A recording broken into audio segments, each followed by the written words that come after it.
संपर्क में रखे तो पतली लेंसों की फोकस दूरी 1/a बराबर 1/f1 + 1/f। जैसे जो दो लेंस संपर्क में रखे हुए हैं, इनके बीच कोई डिस्टेंस नहीं है। अगर डिस्टेंस है तब फोकस दूरी का सूत्र क्या होगा? अगर बिल्कुल परस्पर संपर्क में रखें तब फोकस दूरी का सूत्र क्या होगा? दोनों बातों का अध्ययन करेंगे। पहला लेंस L1 है, दूसरा लेंस आपका L2 है। ठीक है, संपर्क में रखें। पहले वाले लेंस से जिसका प्रकाश केंद्र हो गया, पहले वाले लेंस से u दूरी पर एक वस्तु रखी है, वो क्या है? O। पहले लेंस से u दूरी पर एक वस्तु रखी है O। इससे चलने वाली प्रकाश की किरण पहले लेंस से टकराती है। आप विचार करो, यदि दूसरा लेंस ना होता, यदि दूसरा लेंस ये ना होता तो ये वाली किरण कहाँ मिलती जाती आपकी? आई डैश पर मिलती जाके। दूसरे वाले लेंस की वजह से इसका अपवर्तन हो गया और कहाँ? आई पर मिल गई। बात सुना रही वाली? एक वस्तु O है, बिंदु वस्तु इससे चलने वाली प्रकाश है, पहले वाले लेंस से टकरानी। अगर ये लेंस ना होता तो ये वाली किरण का दोबारा अपवर्तन ना होता, बल्कि सीधे कहाँ मिलती जाती आपकी? आई डैश पर। दूसरे लेंस की वजह से इसका अपवर्तन दोबारा हो गया और आई डैश पे ना मिलकर कहाँ पहुंचो? अभी आई पर आ गई। ठीक, पहले वाले लेंस की बात करें। लेंस सूत्र हमने कराया है। लेंस सूत्र के बारे में हमने आपको बताया था। लेंस फार्मूला क्या होता है? लेंस फार्मूला होता है 1/f बराबर 1/b माइनस का 1/e। क्योंकि लेंस फार्मूला होता है 1/f बराबर 1/b माइनस 1/u। b क्या होती है? लेंस से इमेज की डिस्टेंस, इमेज कितनी दूरी पर बन रहा है? लेंस के प्रकाश से इनसे इमेज की डिस्टेंस। और u क्या होता है? वस्तु की दूरी। तो पहले बात करते हैं पहले वाले लेंस के लिए। ठीक है, पहले वाले लेंस का जो इमेज है वो कहाँ बन रही है? जो आई डैश पे। पहले वाले लेंस की जो इमेज है कहाँ बन रही है आपकी? आई डैश पे।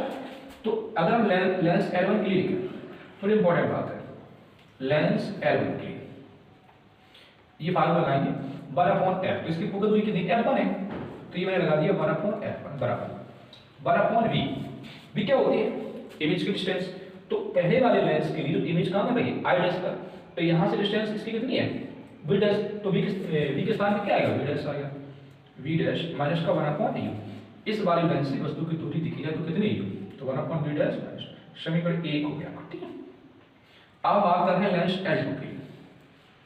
लेंस L2 के लिए तो ये हो जाएगा 1/f। थोड़ा आपको यहाँ पर दिमाग यूज करना है, थोड़ा अनुभव लगाना है। पहले वाले लेंस के लिए वस्तु इमेज है। अब दूसरे वाले लेंस की वस्तु जो आई डैश है, जो पहले वाले लेंस के लिए इमेज था, वो दूसरे वाले लेंस के लिए जो आभासी वस्तु का कार्य करेगा। इसका आभासी वस्तु का। तो दूसरे वाले लेंस के लिए वस्तु जे इमेज जे, बस इतनी सी बात याद रखनी है आपको। पहले वाले लेंस के लिए वस्तु इमेज, दूसरे वाले लेंस के लिए वस्तु और इमेज, वस्तु और इमेज।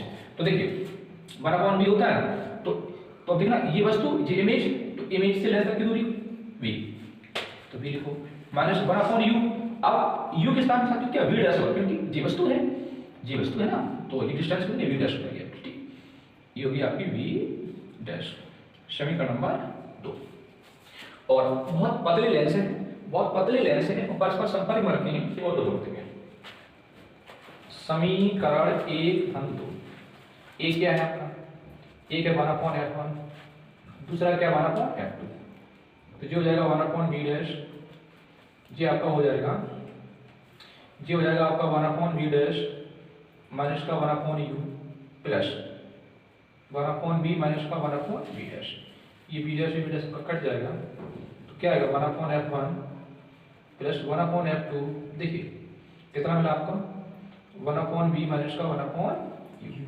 अब इन दोनों लेंसों के स्थान पर एक ऐसा लेंस रखते हैं जिसकी फोकल दूरी कितनी हो? Capital F।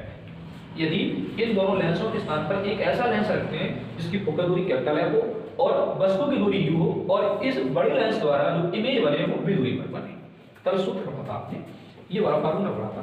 1/f बराबर क्या था? 1/v minus 1/u। तो देखिए जहां पर ये चीज लिखी है समीकरण 3 के उसको, जहां पर ये चीज लिखी है लिख सकते हैं, बिल्कुल लिख सकते हैं। तो क्या मिलेगा? 1/f1 बराबर 1/f1 प्लस 1/f2, जिसका भी कोई सूत्र है, लेकिन यहाँ का मुख्य सूत्र हो गया। अब कंडीशन यहाँ ये बन के आती है कि L1 और L2 दोनों लेंस उत्तल हो सकते हैं, या फिर दोनों अवतल हो सकते हैं, या एक उत्तल एक अवतल हो सकता है। यदि दोनों लेंस उत्तल हो, यदि दोनों लेंस उत्तल हो तो F1 भी क्या होगा सर? पॉजिटिव, और F2 भी क्या होगा आपका? पॉजिटिव। कहानी क्लियर हुई? यदि दोनों लेंस आपके उत्तल होंगे तो F1 का भी मान पॉजिटिव और F2 का भी मान पॉजिटिव, तो इसको सॉल्व करेंगे तो क्या मिलेगा 1/f बराबर एलसीएम क्या हो जाएगा, एलसीएम हो जाएगा आपका f1 और f2। तो यहाँ मिल जाएगा f1 प्लस f2। तो कैपिटल F की बात करेंगे तो मिलेगा f1 f2 upon f1 plus f2। यहाँ तक हमारी बात आपको समझ में आई। यदि दोनों लेंस उत्तल हो, यदि दोनों लेंस उत्तल हो तब फोकस दूरी की फॉर्मूला आएगा f बराबर f1 f2 upon f1 plus f2। f1 positive f2 positive, क्योंकि f उत्तल लेंस होती है उनकी फोकस दूरी पॉजिटिव होती है और दोनों उत्तल लेंस हैं तो फोकस दूरी के लिए सूत्र ये रहेगा और फिर तो संयोजन होगा, दोनों उत्तल लेंसों में संयोजन होगा और उत्तल लेंस की भांति व्यवहार करेगा। दूसरी बात समझ लो, एक उत्तल हो एक अवतल हो तो क्या होगा, पहला मान लो उत्तल f1 पॉजिटिव और दूसरा मान लो अवतल f1 नेगेटिव।